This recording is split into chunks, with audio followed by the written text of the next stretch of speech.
नमस्कार, मैं BBC news के साथ में हमारे साथ में मौजूद हैं एमसीडी डिपार्टमेंट से मिस्टर प्रेमचंद।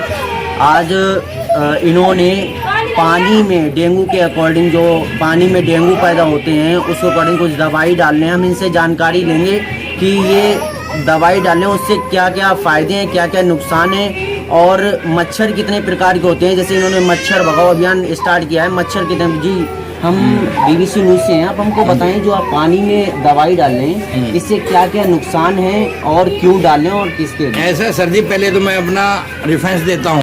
मैं एमसीडी मलेरिया हेल्थ डिपार्टमेंट से हूँ, प्रेमचंद मेरा नाम है। और हम जैसे मच्छर 3 प्रकार के होते हैं। एडिस का मच्छर बिल्कुल साफ सुथरे पानी में पैदा होता है और वो साफ सुथरे पानी में ही अपना अंडा देता है। उसकी 4 स्टेज होती हैं, पहला अंडा, दूसरा लार्वा, तीसरा पीपा, चौथा एडल्ट होने के बाद में ये उड़ जाता है। उड़ने के बाद में इसकी फीमेल हमेशा दिन के समय में काटती है, जैसे सूर्य उदय होता है और सूर्यास्त तक। जिसको काट लेती है उसको डेंगू, चिकनगुनिया व चिका भयंकर बीमारी हो जाती है और इन बीमारियों को कोई इलाज नहीं, इनका बचाव ही इलाज है।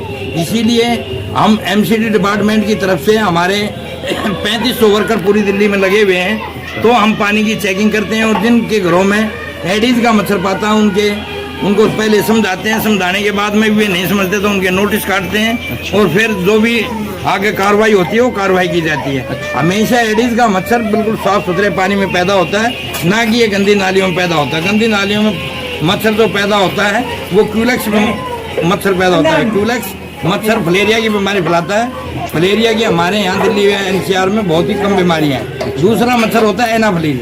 एनाफ्लीज का मच्छर मलेरिया की बीमारी फैलाता है।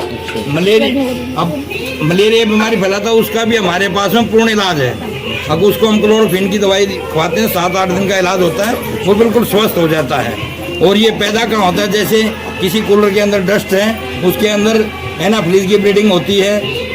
जैसे हम पानी का स्टॉक करते हैं, उसके अंदर भी मिट्टी हो तो उसके अंदर भी जहाँ पर मतलब डस्ट होगा उसी के अंदर एनाफ्लीज की ब्रीडिंग अपना प्रजनन करती है। इसकी भी 4 स्टेज होती है, पहला अंडा, दूसरा लार्वा और तीसरा पीपा और चौथा एडल्ट होने के बाद में उड़ जाता है। और उड़ने के बाद में पहले ये बीमार आदमी को काटे, बीमार आदमी को काटने के बाद में वहाँ से कीटाणु लेगा और फिर स्वस्थ आदमी को काटेगा, इससे उसको मलेरिया हो जाता है। जैसे कि अभी मैंने देखा आप इसमें जो है कुछ दवाई डाल रहे हैं। हाँ जी। और इस पानी को बच्चे भी यूज करते हैं, बड़े भी यूज करते हैं, तो दवाई से बच्चों को क्या मतलब साइड इफेक्ट होगा, कुछ ऐसा कुछ?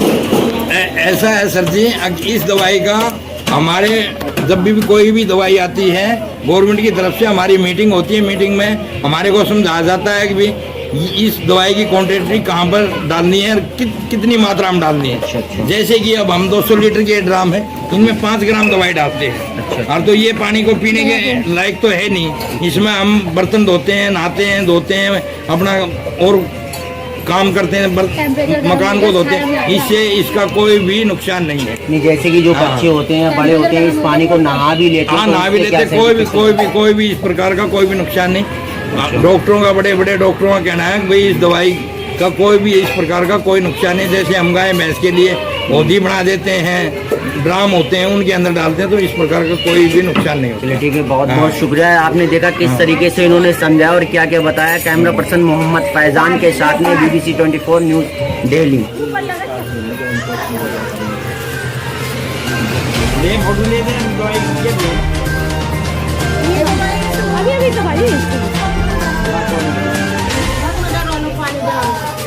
दो दान डालें, कुछ ज़्यादा डालें, 2 दान डालें।